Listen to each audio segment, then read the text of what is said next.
இப்படிப்பட்ட ஒரு வெற்றியை எங்களுக்கு தந்து கொடுப்பீர்கள் என்பதை எனக்கு நம்பிக்கை உண்டு. நிச்சயமாக நீங்கள் சிறந்த பகுத்தறிவாளர்கள், சுயமரியாதை சிந்தனையாளர்கள், ஒருபோதும் சோடை போக மாட்டீர்கள். உங்கள் வாக்கு உங்களுடைய தோமுசாவிற்கு அளிப்பதற்கு ஆன முயற்சி அத்தனையும் செய்து வெற்றி பெற வேண்டும் என்று இந்த அருமையான நிகழ்ச்சியிலே குணசேகரன் அப்படி போகிற போக்கில் தேதி கேட்டார். நான் காலையில் சிவில் சப்ளை வரணும், எனக்கு உடம்பே முடியல. ஒரு வாரம் நான் பார்லிமெண்ட் டூர் பாம்பே, கொச்சின், பெங்களூர் எல்லாம் போயிட்டு நேற்று காலையில் தான் சென்னைக்கு பெங்களூர் மெயிலில் வந்தேன். வந்து அங்கே நடராஜன் வரிசை லிஸ்ட்டு போட்டு வச்சுருந்தாரு, என்னென்ன வேலை இருக்குன்னு.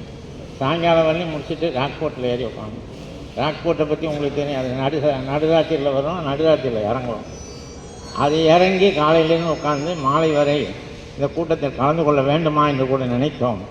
ஆனால் அவசியம் என்று நம்மை வற்புறுத்தியதன் விளைவாக இந்த அருமையான இந்த கூட்டத்தில் நம்முடைய அமைச்சர் அவர்களும் முத்தான வார்த்தைகளை பலவற்றை நமக்கு கொடுத்திருக்கின்றார்.